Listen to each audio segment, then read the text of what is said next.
Bonjour à tous et à toutes, on se retrouve aujourd'hui sur la chaîne pour un update lecture qui est un update lecture de mes vacances. Je suis partie 2 semaines à Barcelone et pour y aller j'ai eu un trajet de 10 heures en voiture et ensuite un trajet de 7 heures en train, ce qui a fait que j'ai eu pas mal de temps pour lire, plus le farniente à la plage, plus les soirées à n'en pas finir où je lisais mes petits livres.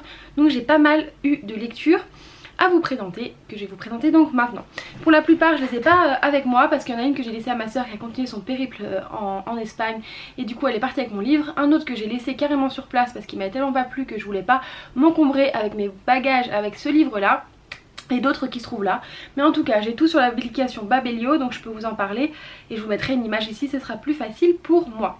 Le premier livre que j'ai emporté pendant mes vacances, ça a été le livre La fileuse d'argent. C'est un livre que j'ai mis énormément de temps à lire, de Naomi Novik.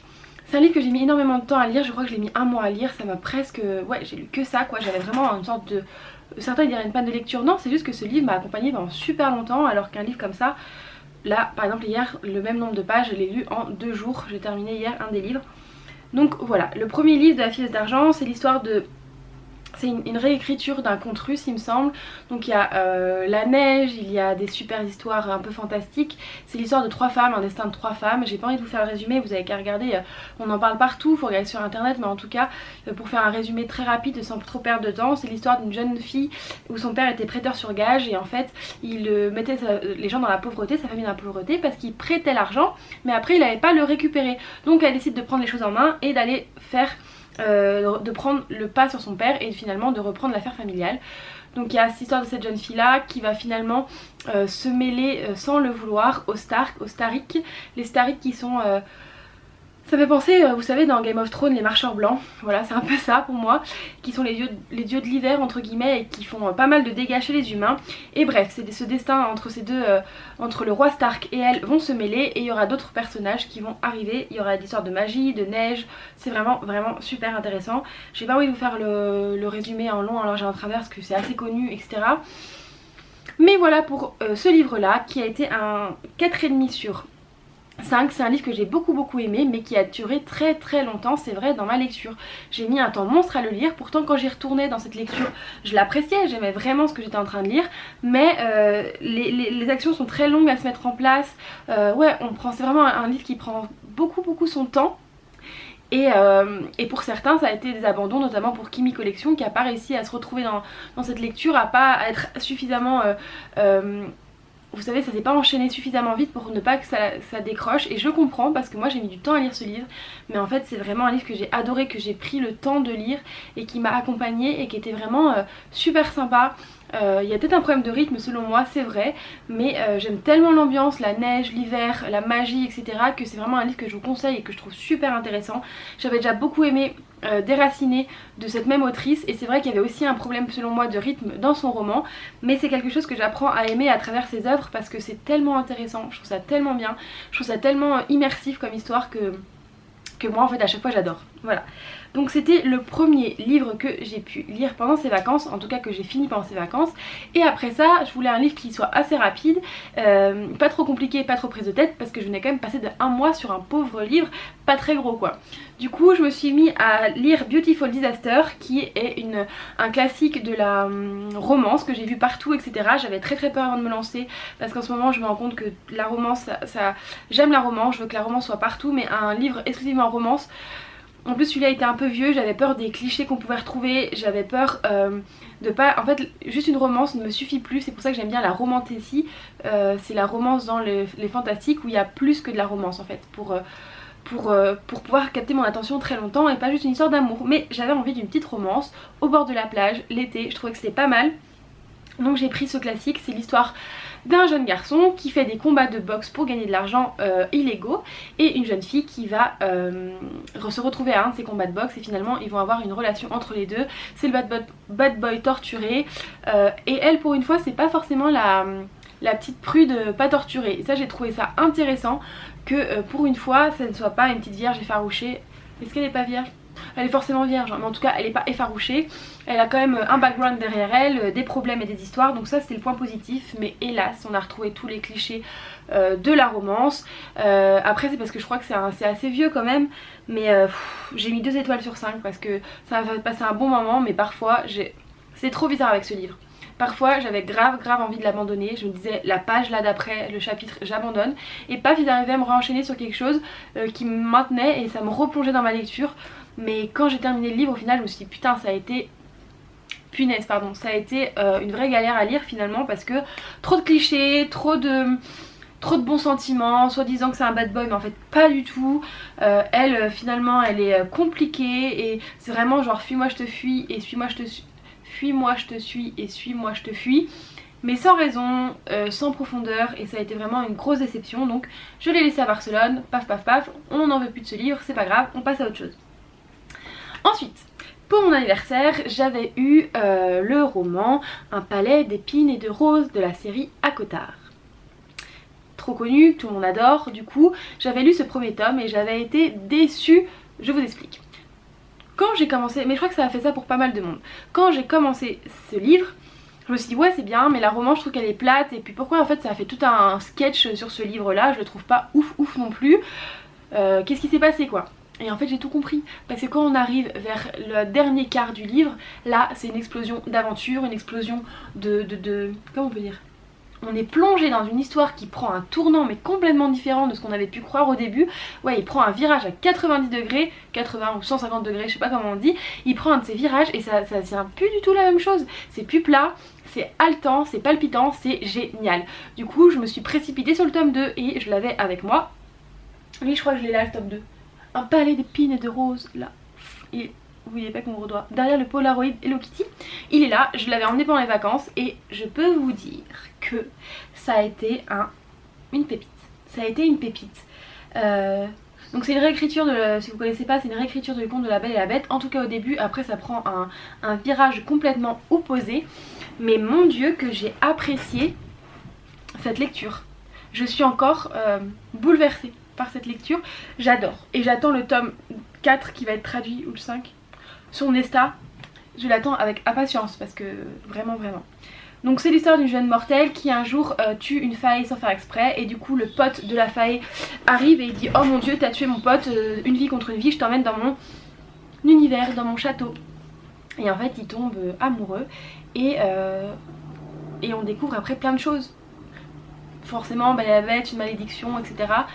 Mais vous connaissez tous et j'ai pas envie de vous spoiler ceux qui connaissent pas du tout, mais ne vous arrêtez pas au tome 1 qui est bien, mais ne vous arrêtez pas au milieu quoi, vraiment continuez le tome 1 et continuez la suite. J'ai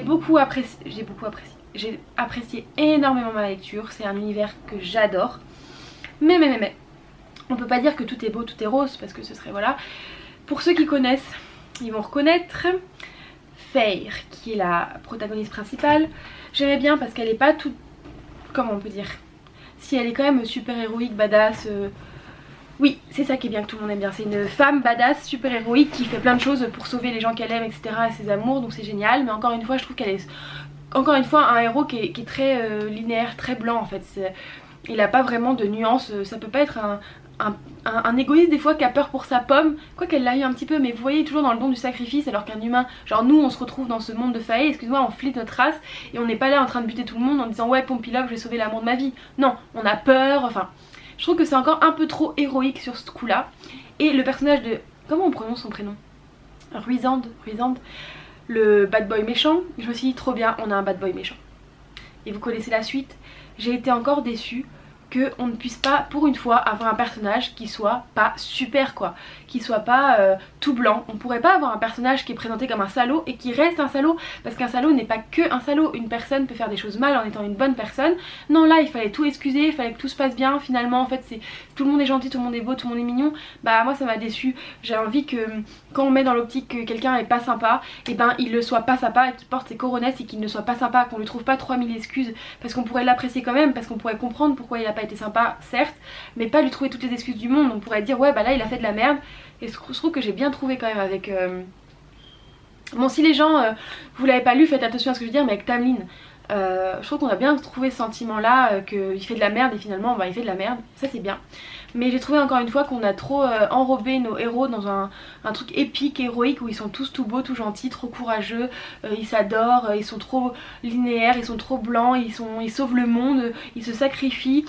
Non, il y avait un putain de salaud qui devait être un putain de salaud, pourquoi il l'a pas été? Tu peux être un putain de salaud avec le reste du monde et être gentil avec ta famille. Et vous voyez, ça aurait été un personnage complexe. Là en gros on lui excuse tout et ça m'a saoulée. Donc j'ai trouvé ça un tout petit peu dommage. Mais je peux pas dire que j'aime pas cette saga, je l'ai trouvé trop chouette, trop immersif, romantique à souhait, l'ambiance de ouf. Moi j'ai trop apprécié ma lecture, donc voilà, je sais plus, j'ai lu tous les tomes, voilà. Pendant mes vacances j'ai lu le tome 2, le tome 3, et voilà. J'ai lu le tome 2 et après sur liseuse tellement je voulais trop avoir la suite. Les palpitations dans les batailles et tout, trop peur, c'était vraiment...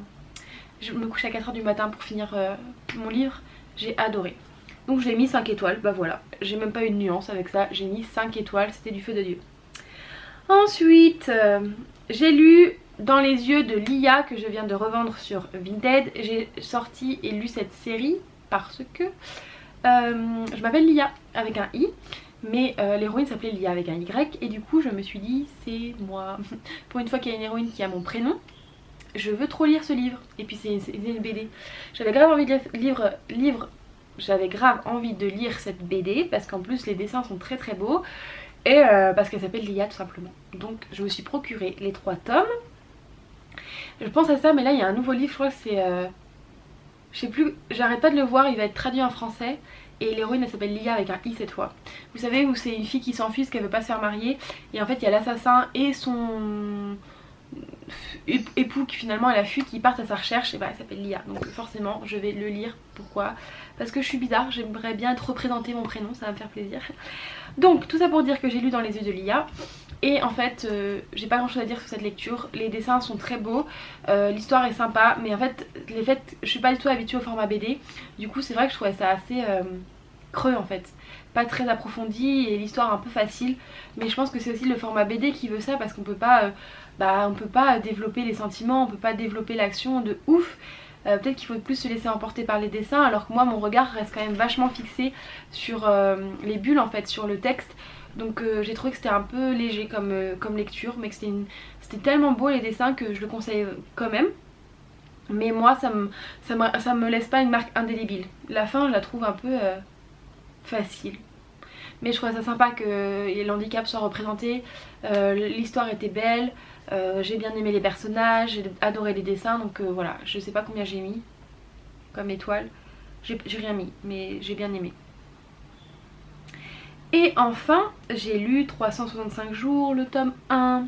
Vous allez me dire, mais Lia, mais pourquoi t'as lu 365 jours, le tome 1, après la polémique, après le fait que ce soit antiféministe, après que ce soit parce que c'est une dark romance et que je veux lire des dark romances et que moi j'ai vu le film, parce qu'évidemment quand tout le monde me dit ce film faut pas le regarder, c'est de la merde etc, c'est un truc hyper choquant, là. Et ben moi j'ai eu envie de regarder le film et je suis tombée en amour sur l'acteur principal, sur l'actrice principale, j'ai cheap les deux et je sais que ce film est dérangeant, problématique, complètement... Le film en vrai il est mal joué, le scénario il est un peu pourri. Mais est-ce que je vous mens en disant que j'ai pas aimé? Non, parce qu'en fait j'ai bien aimé regarder. J'ai regardé ça dans mon après-midi, j'ai trouvé ça, les acteurs beaux, j'ai trouvé ça... L'acteur est beau, l'actrice est belle et j'ai passé un bon moment. En sachant que c'était de la merde. Donc en gros je le regarde toute seule, je le montrerai à personne et je le conseille à personne. Mais encore une fois je sais pas dans quelle position me placer parce que... Ouais c'est vrai que c'est complètement problématique, mais en même temps ça sert à ça la fiction, à pouvoir montrer des choses. Est-ce qu'il faut forcément les dénoncer? C'est un peu compliqué comme je trouve comme sujet, parce que moi j'aime les choses dark, j'aime les choses malsaines, j'aime les choses interdites dans les fictions, dans les films etc.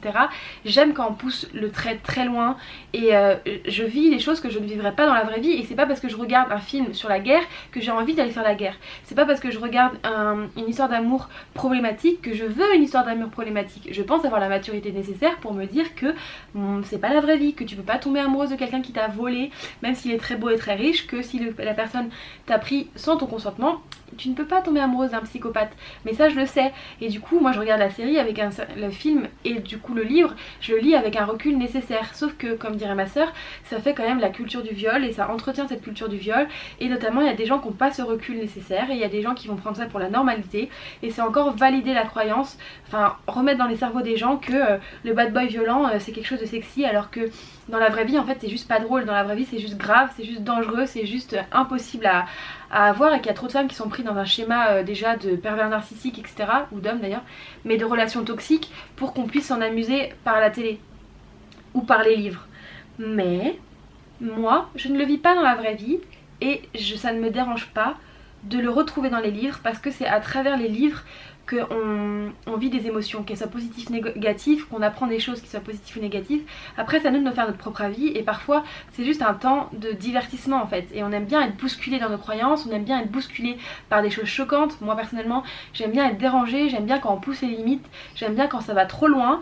Et aussi des fois j'aime bien une bête petite dark romance comme ça.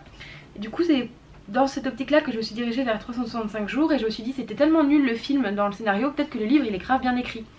Que nenni, regardez le film à la limite mais ne lisez pas ce livre, c'est de la daube en boîte, c'est pas de la dark romance, c'est juste pourri. C'est une dark romance mais moi j'avais jamais lu, je pensais à un truc vachement sombre, bien écrit, complexe, avec énormément de réflexion sur la psychologie des personnages, avec des personnages torturés, avec une belle écriture, avec ouais, moi j'aime bien quand c'est alambiqué de toute façon, mais là c'est mal écrit, c'est gamin, c'est pas du tout excitant parce qu'il y a des scènes de sexe tout le temps, donc j'imagine que c'est pour nous un peu nous émoustiller, je sais pas du tout, c'est gênant, c'est mal, ouais, les dialogues sont pourraves, le film est grave mieux en fait. Et du coup bah je suis déçue parce que c'est tellement nul, mais en vrai c'est tellement nul que j'ai mis une étoile.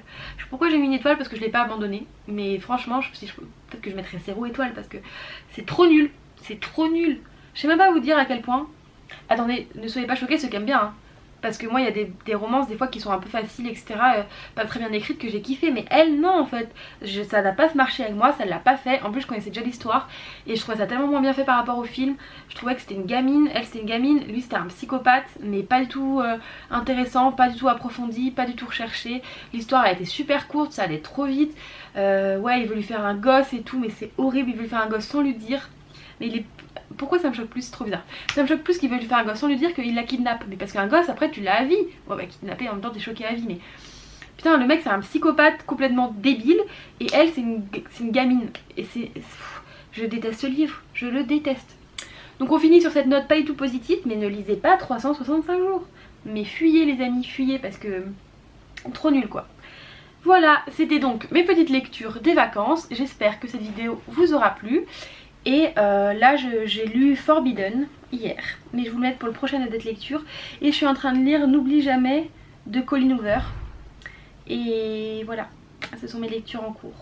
Donc je vous fais de gros bisous et je vous dis à très bientôt sur la chaîne.